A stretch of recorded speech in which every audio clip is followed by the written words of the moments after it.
아침을 시작하는 슬기로운 방법. 오늘 내게 이로운 뉴스. 묘영이의 출발 새아침. 노영의 출발 새아침 3부 문을 엽니다. 말씀드렸죠? 지금 청취율 조사 기간인데요. 모르는 번호로 전화 오면 전화 안 받으시는 분들 많으신데요. 그 번호가 바로 청취율 조사 전화일 수 있습니다. 전화 받으시면 오늘 아침에는 YTN 라디오 노영의 출발 새아침, 어제도 들었고 오늘도 들었고 내일도 들을 것이다, 이렇게 꼭 말씀하시면 됩니다. YTN 라디오 노영의 출발 새아침입니다. 여러분의 응원이 저희 출발 새아침에 큰 힘이 됩니다. 오늘도 3부 4부 꽉꽉 채웠습니다. 청취자 여러분께서 의견 주시면 되고요. 방송 중에 함께할 수 있습니다. 짧은 문자 50원, 긴 문자 100원에 유료 문자 샵 0945, 우물전 0945로 보내주시면 됩니다. 잠시 후 돌아오겠습니다.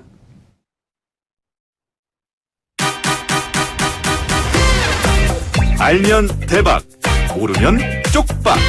경제 핫뉴스. 복잡하고 어려운 경제 이야기를 쉽고 재밌게 풀어드리는 시간입니다. 알면 대박, 모르면 쪽박. 경제 박뉴스 참 좋은 경제연구소 이인철 소장 만나봅니다. 안녕하세요. 네, 안녕하세요. 네, 1년 넘게 이어진 미국과 중국 간의 무역 전쟁이 어쨌든 1단계 합의에 도달했습니다. 금융시장은 훈풍을 예고하고 있다, 이렇게 나오네요. 그렇습니다. 이 트럼프 대통령이 궁했다. 탄핵을 모면하기 위해서 뭔가 급하게 설익은 합의를 한 게 아니냐라는 이 지적의 목소리가 나오고 있습니다. 네.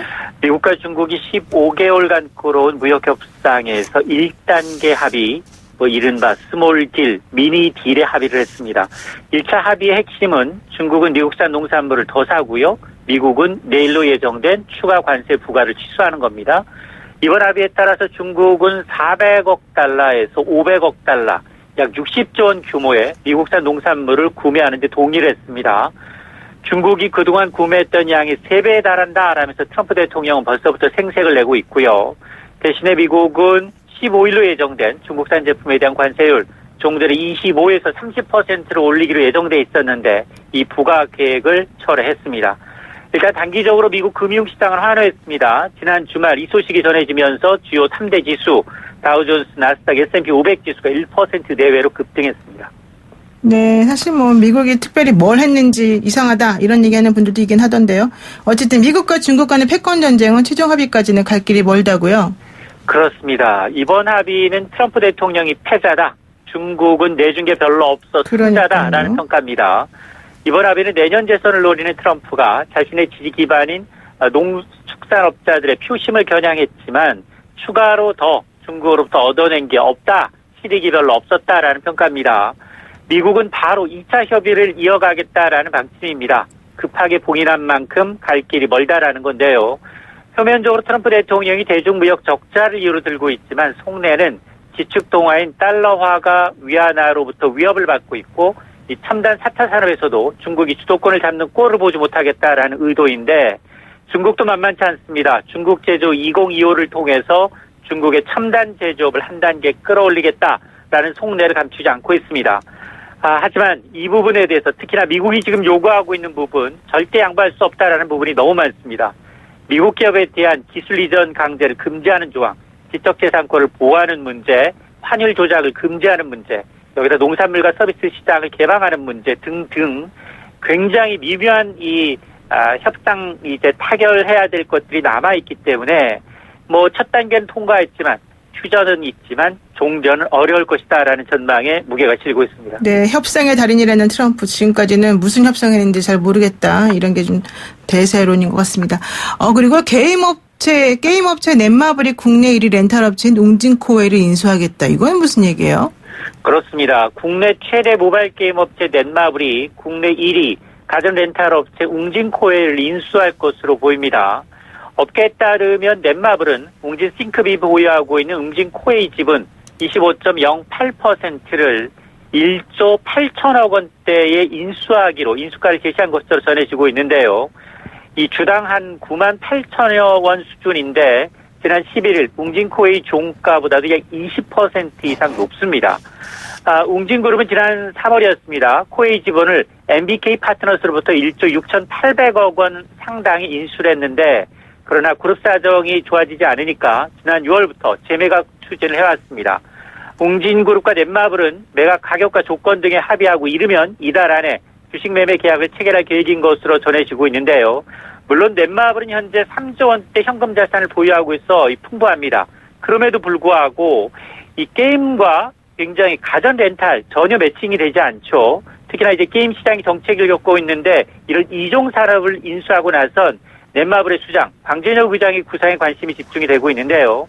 게임과 전혀 무관한 이 웅진코의 인수를 두고 업계에서는 넥슨 인수가 무산이 되면서 준비한 실탄과 어려운 게임 산업을 이제 탈피하기 위한 사업 다각화에 한 초점이 맞춰져 있는 게 아니냐라는 평가가 나오고 있습니다. 네, 웅진코에는 다달이 렌탈비가 들어오기 때문에 현금 흐름이 매우 좋은 회사로 알려져 있습니다. 그래서 사실은 침을 흘리는 곳이 많았다고 얘기되는데 결국 실탄이 많은 회사가 이기겠습니다. 자, 마지막 소식인데요. 아프리카 돼지열병 소식 좀 전해주시죠. 그렇습니다. 지난달 17일 파주에서 아프리카 돼지열병이 첫 확진 판정 이후 지금 한 달 정도 흘렀는데요. 이 확진 판정 이후 급등했던 돼지고기 도매 가격이 최근 며칠 새 급락세를 보이고 있습니다. 통상 가축 전염병이 발생을 하면 공급량이 줄어서 가격이 오르는 게 일반적인데요. 180도 지금 상황이 반전이 되고 있는데 이 축산 이 품질 평가원에 따르면 아프리카 돼지열병 발생 직후였던 지난달 18일 돼지고기 1kg당 평균 가격은 6,200원을 호가했는데요. 하지만 지난 주말 킬로그램당 3,200원대 아래로 떨어졌습니다. 고점 대비 반토막이 난 셈인데요. 이러다 보니까 평균 소매 가격도 사흘 때 내림세를 보이고 있습니다.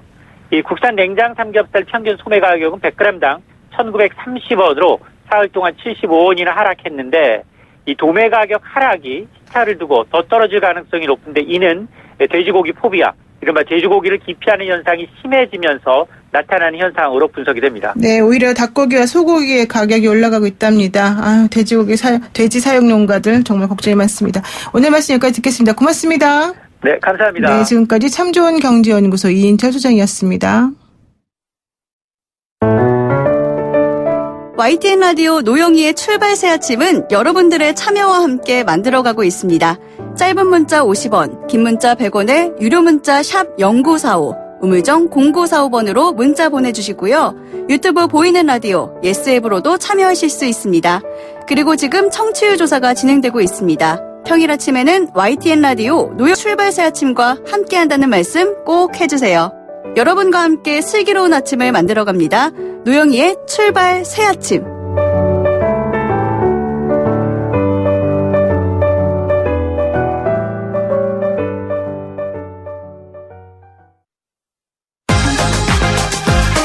아침을 시작하는 슬기로운 방법. 오늘 내게 이로운 뉴스. 노영희의 출발 새 아침. 슬기로운 인터뷰. 이낙연 국무총리가 오는 22일 열리는 나루히토 일왕의 즉위식에 참석하기 위해서 2박 3일간 일정으로 일본을 방문한다고 하죠. 양국 간 갈등 해결에 물꼬를 트게 될지 관심인데요. 자세한 내용 일본 현지 분위기 확인해서 알아보겠습니다. 이영채 일본 게이센여대 교수 전화 연결돼 있습니다. 안녕하세요, 교수님. 네, 안녕하세요. 네, 그 본격적인 얘기 나누기 전에요. 19호 태풍 하기비스가 일본 여대를 관통하면서 상당히 타격이 심했던 것 같은데 별다른 피해는 없으십니까? 예, 제가 있는 도심은 큰 피해가 없는데 일본 도쿄 도내 전체적으로 많은 피해들이 여기저기서 보고되고 있고요. 네. 나가노 현에서는 전체 제방이 이렇게 붕괴돼가지고 네. 수많은 사람들의 지금 재해 피해가 있어서 아마 이게 전국적으로 모아지면은 큰 피해들이 지금 예상되고 있습니다. 그러니까 태풍 때문에 수십 명이 사망했다는 소식도 들리고 참 안타까운데요. 또 안타까운 건 안타까운 거고 한일 관계를 또 돌이켜 보면은 그야말로 꽁꽁 얼어붙어서 도대체 언제 풀릴지 잘 모르겠습니다. 그런데 일본 통으로 알려진 이낙연 총리가 방일한다 그러면서 뭔가 조금 모멘텀이 형성될 것이다 이런 얘기도 있는 것 같아요. 예, 일본 미디어들이 문재인 대통령 아니면 이낙연 총리의 방문을 좀 기대하고 있었고요. 이낙연 총리는 일본에서 오랫동안 언론 활동도 하셨고 많은 일본 인맥들을 가지고 계셔서 일본 미디어들이 많이 반기는 것 같습니다. 네, 일본에서도 그 이낙연 총리는 G1 인사다 이렇게 그러니까 소개하고 있죠. 그렇죠. 그래서 어떻게 보면은 문재인 대통령에게 가장 일본의 메시지를 전달해 줄 수 있고 한국의 정확한 의도를 파악할 수 있다라고는 생각하지만 글쎄요, 현재 한일 관계 문제가 워낙 복잡해서 근본적으로 해결은 되지 않겠지만 현재 상황을 좀 더 악화를 막고 어떤 돌파구를 모색할 수 있는 길은 될 거라고 서로 기대하고 있는 것 같습니다. 그렇군요. 그리고 그 일왕의 즉위식이 일본 입장에서도 보면은 몇십 년 만에 있는 경사일 텐데요. 이낙연 총리가 이 일본 왕의 즉위식에 참석하는 것, 이것은 도대체 어떤 의미를 가진다고 볼 수 있을까요? 이번에 일왕 즉위식은 예전 89년에 쇼와 일왕이 죽고 그 다음에 아키히토 일왕이 즉위를 했는데 네.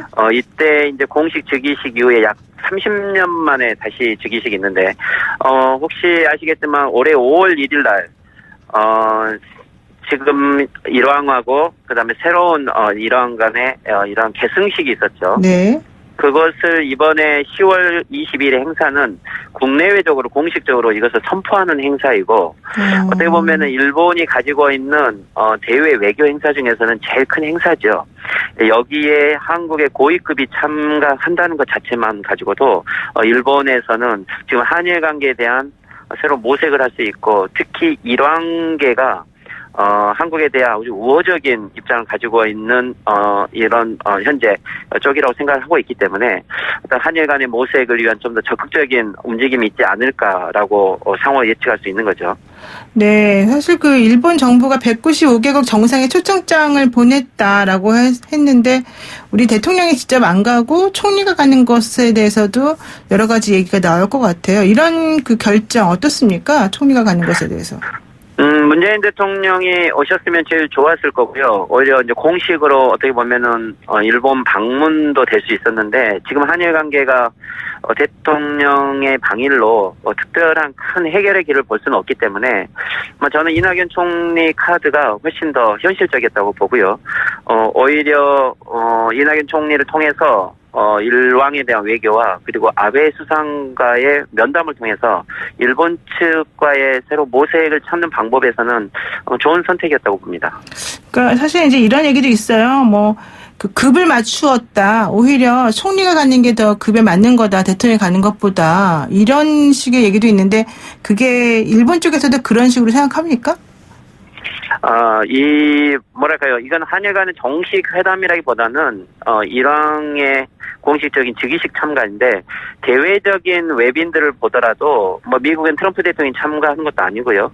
각국의 이 수상급들이 많이 참여를 그렇죠. 하는 것 같습니다. 그리고 또 이제 일왕이라고 했을 때 스웨덴이라든지 다른 나라 국왕 관련된 인사들이 참여하기 때문에, 저는 한일 관계를 위해서는 문재인 대통령의 공식 방일은 필요하겠지만, 이번은, 이낙연 총리의 급이 아주 적절했다고 봅니다. 네, 그렇군요. 그 일왕 즉위식에서 이제 평화주의자로 알려진 아버지의 뜻을 이어서 나루히토 일왕이 어떤 메시지를 내놓을지 관심인데요. 솔직히 말하면 그 아까 30몇 년 만에 그 일왕 즉위식이 이제 있는 거다. 그러니까 왕이 사실은 또 이번에 스스로 왕대를 내놓으면서 이런 그 일왕 즉위식이 생기게 된 것도 있는데요. 일본에서는 이런 그 왕좌를 넘겨주는 것, 이런 상황에 대해서 어떻게 지금 보고 있습니까? 이게 약 200년 만에 이 왕이 살아있는 생전 즉위식을 한 거죠. 그렇죠. 그래서 일본에서는 아주 새로운 세대들에 대한 메시지이기도 하고 또 일왕 제도가 아주 현대화된 모던틱한 방식으로 변화된 것도 있죠. 그래서 인기도 있는데 특히 아키히토 전 일왕 같은 경우는 그 아버지 쇼와 일왕의 전쟁 문제에 대해서 항상 속죄의식을 가지고 평화 여행들을 많이 해왔고, 그렇죠. 한국에 대해서는 백제 왕의 후손이라든지, 그리고 한일 간 우호 관계가 중요하다라든지 이런 메시지를 일관되게 전달해 왔죠. 아마 그 정도의 정신은 지금 현재 나루히토 일왕이 계승을 하고 있다고 보고요. 그래서 일왕의 새로운 체제에 이 한국이 한일 관계 개선의 가능성을 보고 있는 것도 그렇게 틀린 분석은 아닌 것 같습니다. 네. 그 아버지인 아키히토 상황이 1990년에 우리나라가 가져다드린 불행한 시기에 귀국의 사람들이 경험한 고통을 생각하면 통석의 념을 금할 수 없다 이렇게 발언하면서 사과를 하기도 했었는데요. 여기에 대해서 그 아들인 나루히토 일왕은 어떻게 생각하고 있는 건가요? 그렇죠.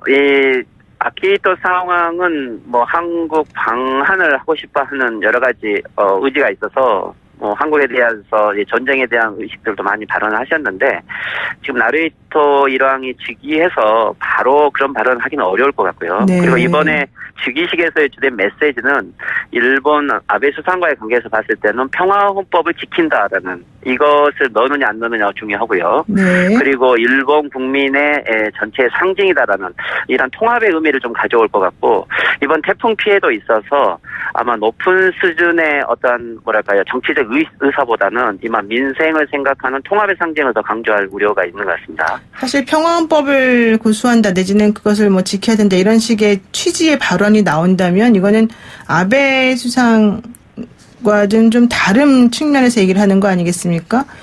이번은 그렇죠. 중요하죠. 이번에 지금 아베 신내각이 네. 헌법 개정안을 국회에 상정하겠다는 심사위원회를 열겠다는 것을 전략적인 목표로 세우고 있기 때문에 현재 일왕계에서 보면 통화 헌법을 지킨다는 입장에서는 아주 위기의식을 가지고 있어서 실질적으로 이번 즉위식에서 평화 헌법이라는 말을 이게 넣는 것 자체만 가지고도 국민들에게 주는 상징성의 의미는 엄청 크겠죠. 네, 그러니까 일왕이 결과 정치적으로 뭐 어떤 권한을 가진 건 아니지만 그 가지고 있는 상징성이 매우 중요하다 이런 얘기인 것 같아요.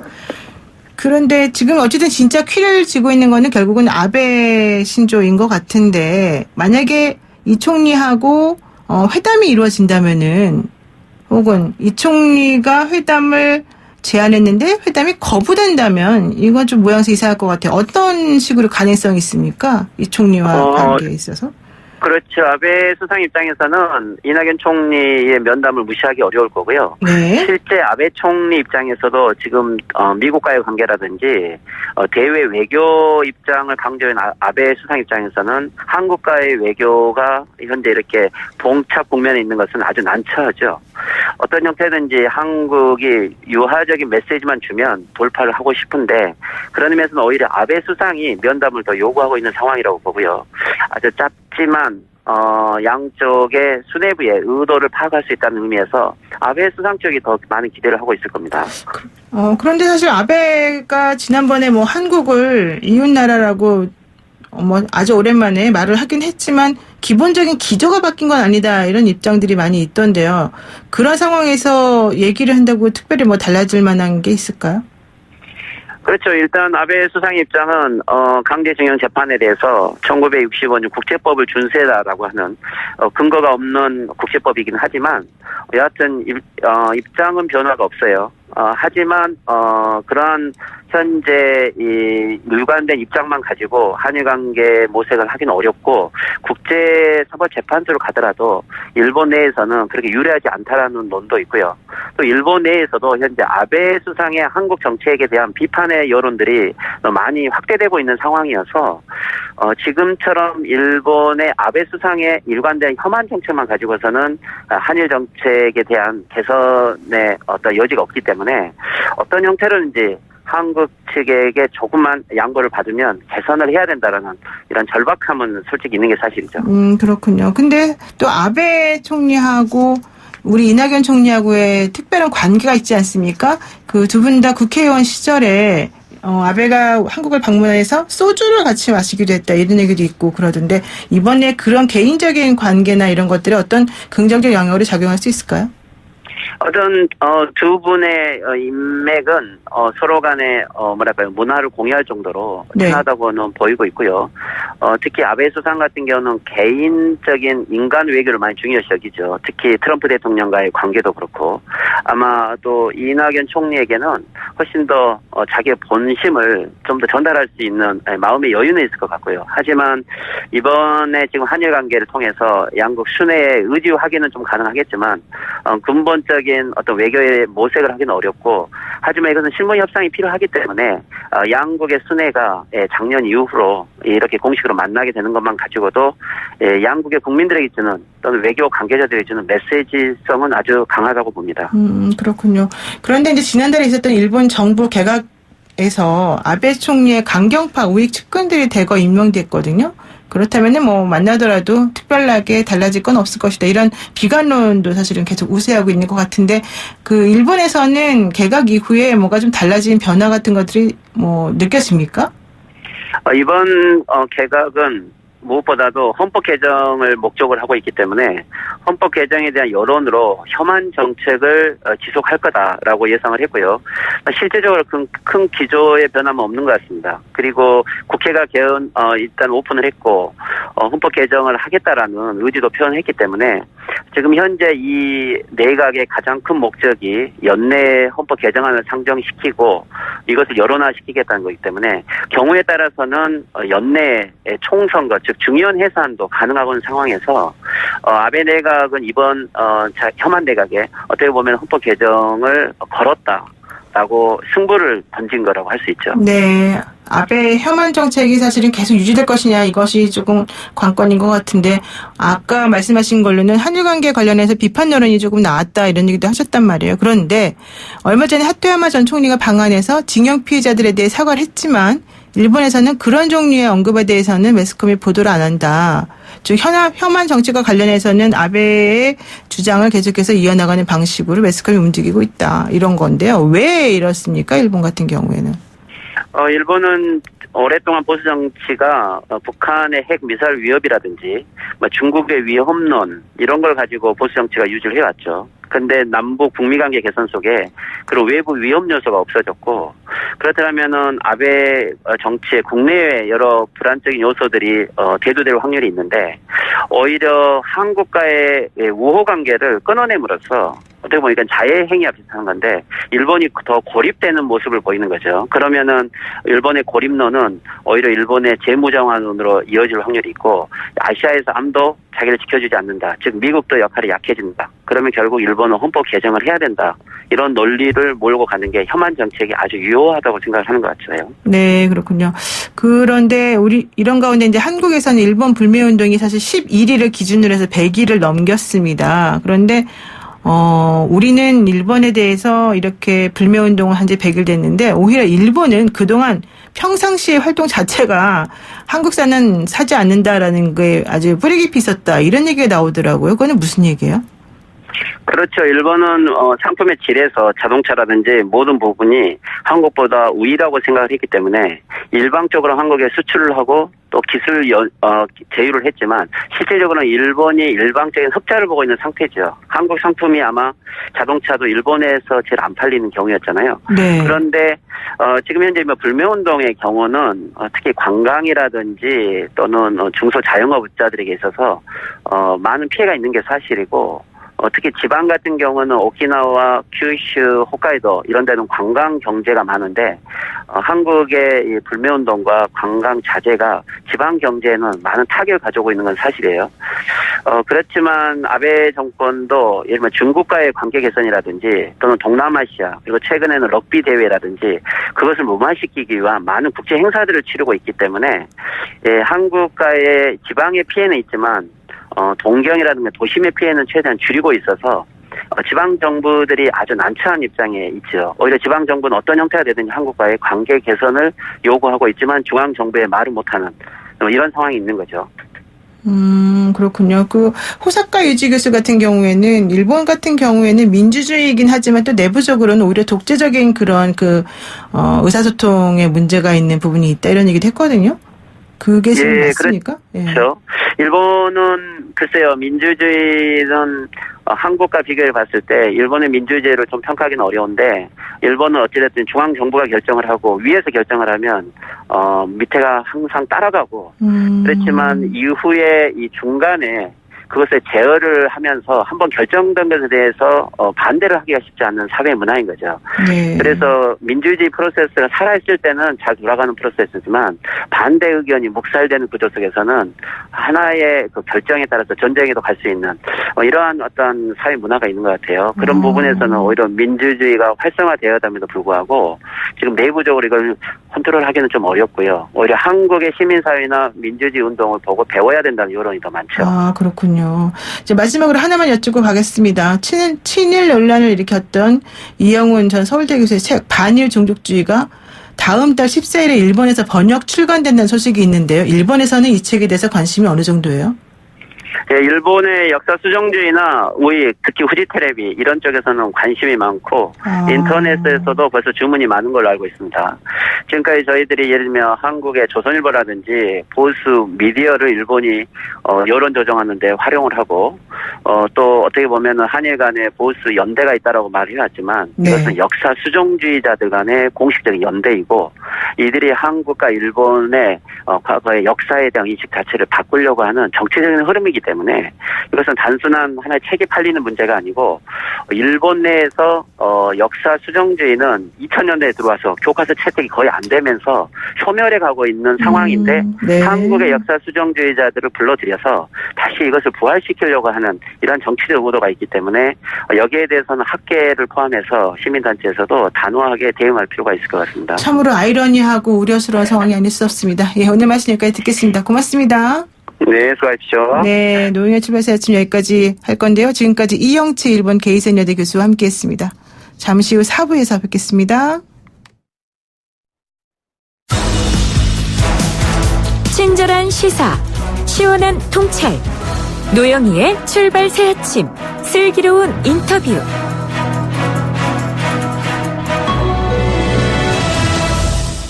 대한민국 축구 국가대표팀이 드디어 내일 평양에서 북한과의 2022 카타르 월드컵 2차 예선 경기를 갖게 됩니다. 하지만 북한이 응원단 그리고 취재진, 방송 중계진 등의 방북을 불허하면서 깜깜이 경기가 될 거다가 나오고 있습니다. 어수선한 분위기 속에서 평양길에 오르는 우리 국가대표팀. 과연 평양에서의 경기는 어떤 느낌이고 어떤 의미를 지니고 있는지 들어보겠습니다. 1990년에 남북 통일축구 경기 예선 선수로 2017년 여자축구 아시안컵 감독으로 평양 원정을 2번 경험한 바 있습니다. 윤덕여 전 여자축구 대표팀 감독인데요. 전화 연결을 한번 여쭤보겠습니다. 감독님 안녕하세요. 네, 안녕하세요. 윤덕여 감독입니다. 네, 감독님 우리나라에서 유일하게 선수와 감독으로 2차례나 평양 원정을 다녀오신 건데요. 평양 원정 네. 분위기 물론 예전이긴 하지만 어떻습니까? 네. 네, 제가 이제 선수 때 1990년도에 이제 처음 북한을 좀 방문했었고 네. 또 이제 감독으로 2017년도에도 한번 갔다 왔습니다만은 그 북한이라는 그 늘 좀 생소한 곳이잖아요. 네. 그래서 아마 이번 우리 선수들도 새로운 곳에 가서 경기를 하게 되기 때문에 굉장히 좀 환경적으로 어려움이 있을 거라고 생각하는데 또 반면에 많은 또 경험이 있기 때문에 슬기롭게 또 잘 해줄 거라고 응원하고 있습니다. 그 평양에서 그때 당시에 사실은 상당히 좀 분위기가 좀 엄중했을 때 다녀오신 거였기 때문에 네. 그 기분이나 경기 전 숙소라든가 이런 여러 가지 것들이 조금 남달랐을 것 같아요. 네, 그렇죠. 저희가 2017년도에 이제 그때 당시에는 이제 여자 대표팀이 평양에서 경기를 했을 때였었는데, 네. 김일성 경기장이 한 5만 명 정도가 이렇게 관중이 들어갈 수가 있는데, 일방적인 응원에 우리 여자 선수도 굉장히 좀 위축되고 부담이 많이 있었어요. 그렇죠. 왜냐하면 이제 국내에서의 여자 리그 경기는 그리 관중이 많이 없었거든요. 약 한 200명에서 300명 정도였으니까요. 그런데 처음으로 이제 김일성 경기장에서 태극기가 개양되고 애국가가 이제 울려 퍼졌거든요. 네. 그런데 경기장을 가득 메운 북한의 관중들이 아주 굉장히 조용했던 그런 기억이 있습니다. 지금도 저는 지금 생각하면 굉장히 가슴이 지금 굉장히 뭉클해지는 그런 것을 느낄 수가 있습니다. 네. 그 평양으로 가기 전에 혹시 어떤 주의사항 같은 거를 들으신 게 있으세요? 네, 그렇습니다. 1990년도에도 네. 이제 북한에 갔을 때 어떤 주의사항이라든가 이런 부분에 대해서 숙지를 했었고, 2017년도, 그때 이제 여자 아시안컵 예선전을 겸한 그런 대회였었는데도, 저희 선수들에게 북한에서의 어떤 주의사항이나 이런 부분에 대해서, 저희들은 다 숙지를 하고, 들어갔었습니다. 주의사항이 뭐였나요, 근데? 이제 아무래도, 이제, 처음 우리 선수들도 들어가고 또 낯선 곳이기 때문에 이제 개인적인 어떤 행동은 일절 할 수가 없는 그런 상황이었었고 네. 또 밖에 이렇게 나갈 수 있는 그런 상황도 아니었었어요. 그렇기 때문에 굉장히 이제 서로 간에 방에서도 서로 이렇게 좀 불필요한 얘기는 하지 않았으면 좋겠다는 그런 얘기를 했었고, 네. 이제 어떤 그 정치적인 뭐 이런 얘기나 이런 부분에 대해서는 하지 않는 것이 좋겠다 그런 얘기를 기억하고 있습니다. 그 서로 그냥 얘기 좀 하지 말아라. 그리고 특히 정치적인 얘기는 정말 삼가해라. 네. 뭐 이런 얘기였다는 거네요. 네, 그렇습니다. 그때도 네. TV 생중계는 없었고요. 당연히 우리 쪽 응원단도 없었는데 아까 좀 전에 네. 말씀하실 때도 상당히 조용했었다 이런 얘기 하셨잖아요. 네. 근데 그렇게 조용하면 경기할 맛이 안 날 것 같은데 어때요? 저희들은 굉장히 이제 그쪽에 일방적인 응원이 있었기 때문에 네. 우리로서는 굉장히 좀 어려운 경기를 했었어요. 그렇지만은 이제 아마 우리 남자 선수들도 좀 그런 면에서는 좀 어려움이 있을 거라고 생각하는데 또 반면에 우리 그 남자 선수들은 그 해외에서 많은 경험을 갖고 있기 때문에 또 그런 부분에 대해서도 우리 선수들이 잘 또 슬기롭고 또 지혜롭게 이겨낼 거라고 저는 생각하고 있습니다.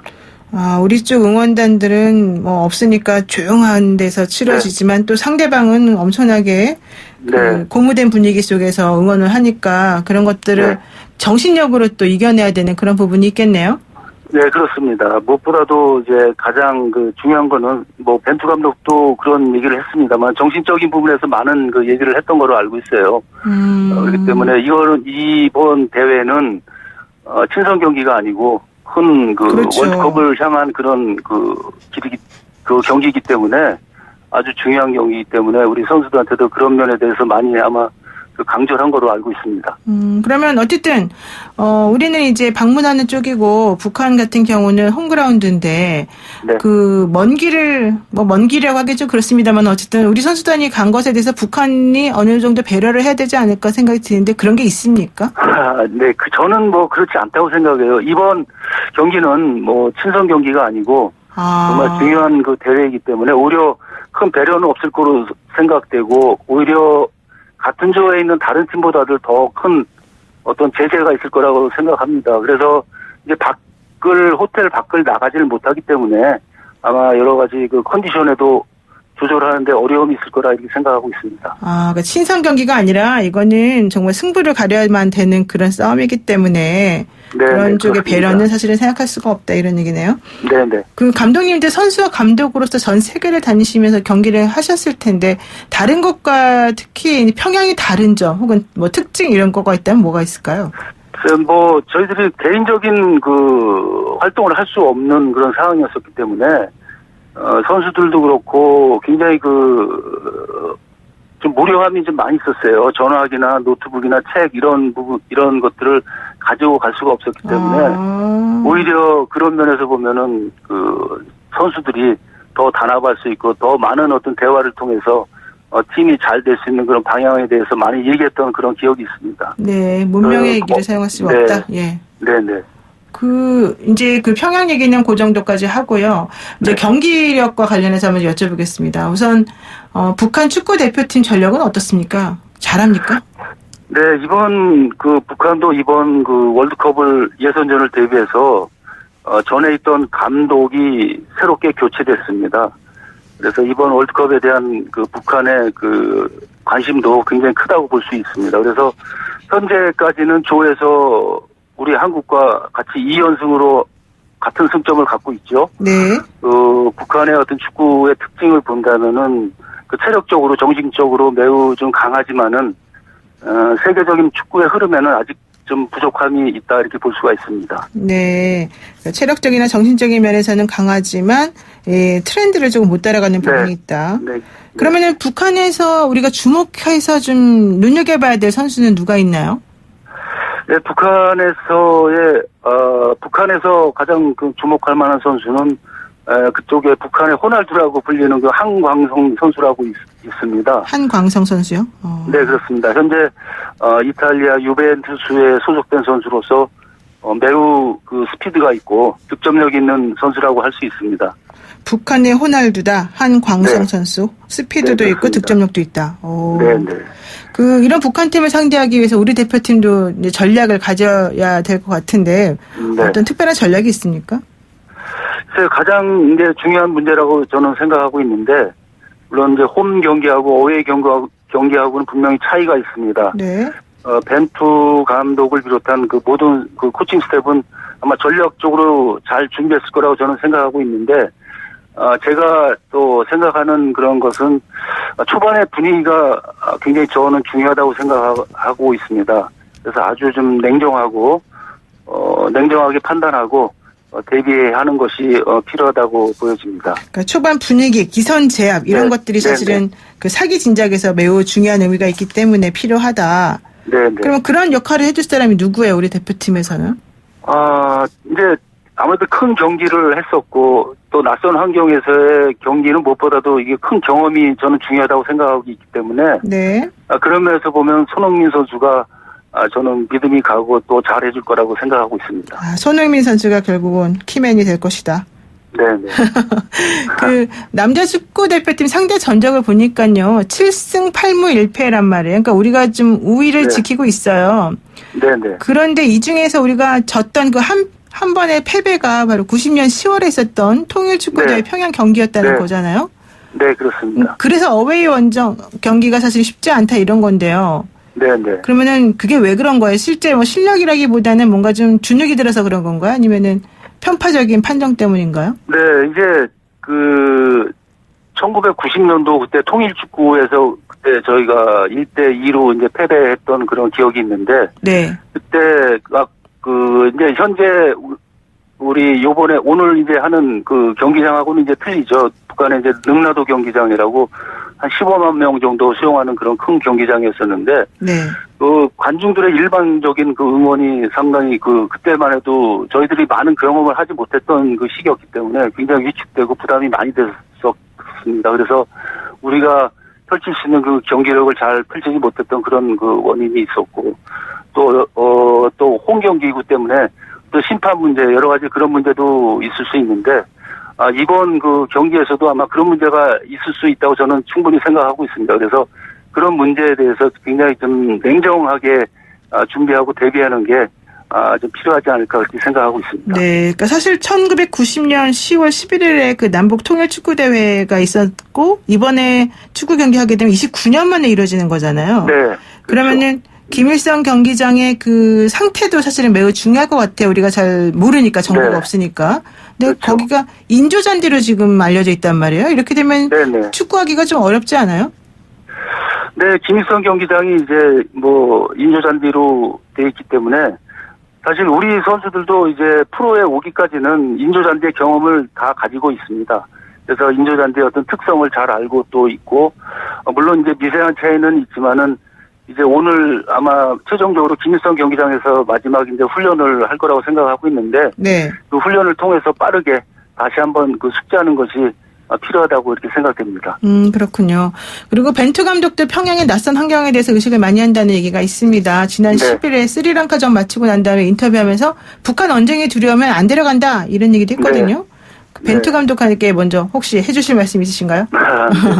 네, 벤투 감독은 이제 많은 경험을 또 가지고 있고 또 많은 또 코칭 스태프가 이번 대회를 해서 많은 노력과 준비를 했다고 생각하고 있습니다. 그래서 벤투 감독도 조금 전에 말씀하신 대로 원정이 두려운 선수는 데려가지 않겠다고 이렇게 했는데 이런 이제 정신적인 면을 좀 많이 좀 강조한 것 같습니다. 그래서 상대가 이제 북한 축구가 역습에 능하고 또 홈팀이기 때문에 초반에 좀 안정적인 경기 운영을 펼친다면은 저는 분명히 좋은 결과를 가져올 거라고 생각하고 있습니다. 저도 경기는 보지 못하겠지만 열심히 응원하도록 하겠습니다. 사실 감독님도 지금 막 평양에 같이 가고 싶으실 것 같아요. 네, 그렇습니다. 근데 그 경기 끝나고 나서 또 북한 선수들이랑 좀 뭔가 스킨십 같은 것도 이제 있었을 건데 그게 아직 많지는 않더라도 그게 가지는 의미가 있지 않겠습니까? 스포츠맨십과 관련해서도. 네, 그렇습니다. 저희도 그때 기억은 이제 서로 경기 끝나고 유니폼도 서로 교환하고 또 이제 언제 만날 수 있는 그런 상황이 아니니까 굉장히 아직까지도 이번 이제 평양에서의 경기를 하기 때문에 옛날 생각이 너무 많이 났고 그랬는데 아마 좀 그런 면에서 우리 선수들하고 이번에도 마찬가지일 거 아닐까 생각합니다. 그래서 선수들이 좀 응원하는 만큼 또 우리가 보지는 못하지만 좋은 경기로 또 팬들에게 그 좋은 결과를 갖고 올 수 있기를 기대해 보겠습니다. 전 사실 마지막으로 짧게 한마디 여쭙겠습니다. 원래 여자 축구 대표팀 감독이셨잖아요. 네네. 우리나라 여자 축구 북한 여자 축구 어떻습니까? 전반적으로. 전반적으로 이제 북한은 여자 축구를 굉장히 장려하는 그런 어떤 추세에 있습니다. 네. 여자 축구는 세계적인 어떤 수준에 가 있습니다. 북한은. 네. 근데 아직까지 우리 한국의 여자 축구는 아직 좀 부족한 점이 많이 있습니다. 그래서 네. 많은 노력을 하고 또 협회에서도 준비를 많이 하고 있는 걸로 알고 있습니다만은 네, 알겠습니다. 좀 더 발전된 그런 모습이 보여줬으면 좋겠습니다. 네, 알겠습니다. 고맙습니다. 오늘 말씀 여기까지 듣겠습니다. 고맙습니다. 네, 고맙습니다. 네, 지금까지 윤덕여전 여자축구 대표팀 감독이었습니다.